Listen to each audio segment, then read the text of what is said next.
In episode 169, we introduced CAPED, our approach to handling large projects in regulated industries like biotech, aerospace, telecom, and fintech. Today, we're diving deeper into phase one of CAPED, strategic planning, and specifically how phase one sets a project up for success in ways that traditional kickoffs often fail to do.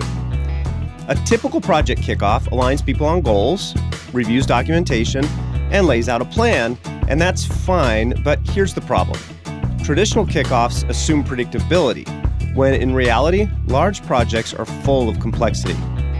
In this episode, we'll show you how CAPED embraces that complexity, so your project doesn't fall into the usual estimation traps.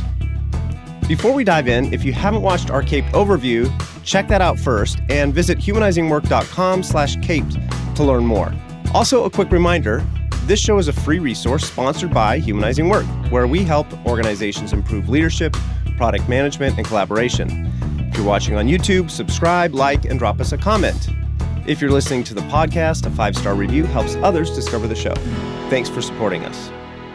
Let's start with what phase one, strategic planning, has in common with a traditional project kickoff. There are a few basics: getting everyone aligned on the goals, reviewing any relevant customer or technology constraints, and talking through early solution ideas. But here's where CAPED takes a very different approach. Instead of assuming we can analyze our way to a fully predictable plan, we acknowledge that there's complexity involved, and that means our first step has to be mapping that complexity. In addition to that complexity map, the other big deliverable in phase one is an estimate, because leadership needs to make decisions about budget, timeline, and ROI. The way most teams try to generate estimates, though, is fundamentally flawed. They start by breaking the work into small pieces, estimating each piece separately, then adding everything up. And if you've been involved in managing big projects, you've probably done this. I know I have. And at first glance, that seems pretty logical. The problem is, it's based on 3 flawed assumptions. First, that approach assumes we already know everything that'll need to be done. But large projects contain unpredictable elements, and the reality is we don't know all the details yet.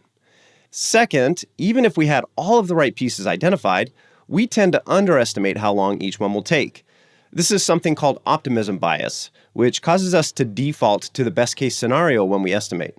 We assume things will go smoothly, that there won't be unexpected blockers, that everything will fit together neatly. But anyone who's worked on a big project knows that's almost never how it actually plays out. And third, when we see a detailed plan, our brains tend to believe it's correct, simply because of how much detail is there. It creates an illusion of certainty that isn't earned. So now we have a plan that's based on bad assumptions, underestimates how long things will take, and feels incredibly reliable, even though it isn't. And that's a dangerous combination. So what's the alternative? Instead of relying on flawed decomposition-based estimates, we use an approach called reference class forecasting, which was developed by Bent Flyvberg. This method doesn't try to predict everything from scratch. Instead, it invites us to look at past similar projects and ask, how long did those actually take? By using real-world data instead of wishful thinking, we get a far more accurate estimate. And once we've built up a good data set, this process is also much faster than trying to estimate from the ground up. The other key piece of CAPED phase one is trying to figure out where the big risks are. And to do that, we systematically identify the assumptions we're making, especially the ones that could cause real problems if they turn out to be wrong.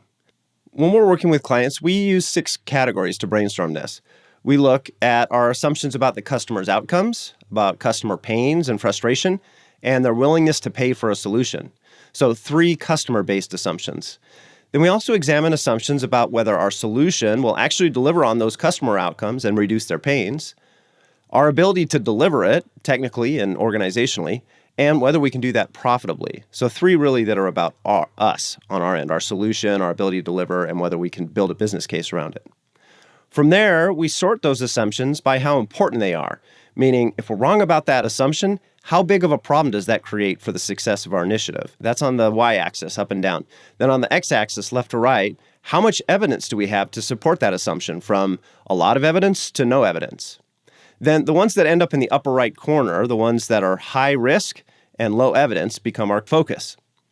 Next, we bring in the Cynefin framework to help us determine the best way to gain that evidence. Some assumptions can be figured out through analysis. They're complicated but knowable.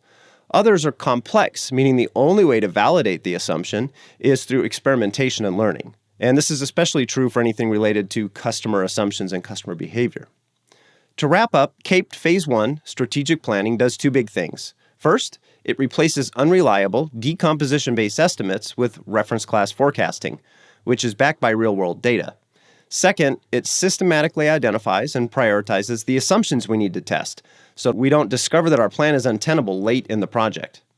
So if you're kicking off a big project soon, ask yourself, are we treating this as predictable, or are we accounting for complexity? That one question could save you from a lot of costly mistakes. And if you found this helpful, let us know in the comments. If your organization is working on a large, complex project and could use expert guidance, visit humanizingwork.com to schedule a conversation.